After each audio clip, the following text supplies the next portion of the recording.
Hi hello மக்களே, நான் தான் உங்கள் சாய் சிவா. இப்போ நாங்கள் எங்கே வந்திருக்கோன்னு பார்த்தீங்கன்னா, எங்கள் குலதெய்வ கோயிலுக்கு பொங்கல் வைக்கிறதுக்காக வந்திருந்தோம். ஆமாங்க, முன்னாடி நாள் நைட்டே நாங்கள் வந்துட்டோம். வந்து காலையில் சீக்கிரமாக எழுந்திரிச்சு 5 மணிக்கெலாம் பொங்கல் வைக்கலான்னு வந்தால், எனக்கு முன்னாடி ஊர் ஜனமே பொங்கல் வச்சு இறக்கிட்டாங்க பாதி பேர் பானையை.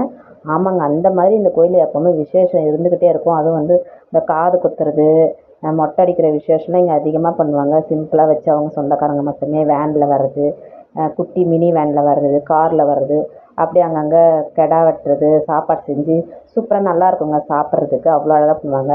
அப்புறம் எனக்கு இந்த ஸாரீ எப்படி இருக்குன்னு சொல்லுங்கள். ஃபஸ்ட் டைம் இந்த ஸாரீ கட்டியிருக்கேன். அர்ச்சனை வாங்குறதுக்காக போயிருந்தாங்க. அந்த கேப்பில் ஒரு வீடியோ எடுக்கணும்னு எடுத்தேன். அந்த கேப்பில் அப்படியே மாவிளக்குலாம் ரெடி பண்ணிவிட்டு எல்லாம் சரி பண்ணிவிட்டு அப்படியே வந்து கோயிலில் வந்து உள்ளே போகிறதுக்காக லைனில் நின்றுட்டுருந்தோம். 7 மணிக்கெலாம் போயிட்டோம். ஆனால் வெளியே வரும்போது மணி 8, 1 ஹவர் ஆச்சு.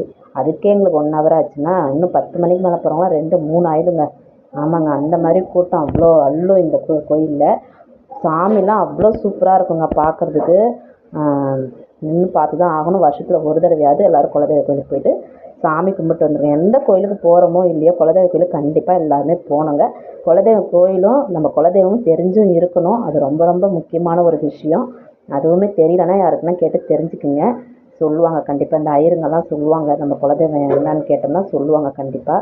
அப்படியே சாமியை பார்த்துட்டு நாங்கள் வெளியே வந்து கொஞ்ச நேரம் உட்காந்து ரெஸ்ட் எடுத்தோம். என் பெரிய பையனுக்கெலாம் ரொம்ப டயர்டு, நைட்டு தூக்கமே இல்லையா, ரொம்ப டயர்டாயிட்டாங்க. நைட்டு தூக்கம் வேறு கொஞ்சம் லேட் ஆகிடுச்சு. 11:30க்கு தான் வந்தோமே நாங்கள். ஏன்னா வந்து அவ்வளோ மழைங்க, மழையில் வேறு மாட்டிக்கிட்டோம் நாங்கள்.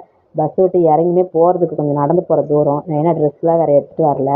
அப்புறம் நனைஞ்சிட்டோம்னா நனைஞ்சு ரூமுக்கு போகிற தூரம் இருந்ததுன்னா வச்சுக்கோங்களேன். அப்புறம் வேறு ட்ரெஸ்லாம் மாற்ற முடியாது. அதனால் சாமியெல்லாம் பார்த்து முடிச்சுட்டு அப்படியே கடத்தெருவில் சுற்றி பார்த்தோம்.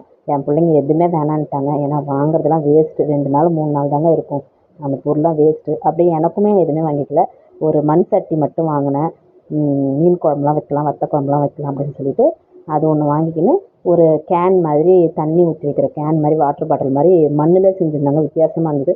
அது ஒன்று வாங்கிக்கின்னு நல்லா ட்ரெஸ் சேஞ்செலாம் பண்ணிக்கிட்டு பஸ்ஸு வந்தது. உடனே பஸ்ஸில் ஏறி உட்காந்துட்டு ஊருக்கு கிளம்பி வந்துட்டோங்க. இந்த வீடியோ பாருங்கள். என் பையனுக்கு அதுக்கப்புறம் ஒரே சிரிப்பு தான், ஃபன்னு தான். ஏன்னா அவனுக்கு பிடிச்சதெல்லாம் சாப்பாடு ஐட்டம்லாம் நிறைய கேட்டால் வாங்கி கொடுத்துட்டோம், ஸ்நாக்ஸ் ஐட்டம். அதனால் ஒரே ஜாலியாகிடுச்சு குழந்தைங்களுக்கு. இந்த வீடியோ பார்த்துட்டு பிடிச்சிருந்தா லைக் பண்ணுங்கள், ஷேர் பண்ணுங்கள் அண்ட் சப்ஸ்கிரைப் பண்ணுங்கள். ஓகேவா? பாய் மக்களே.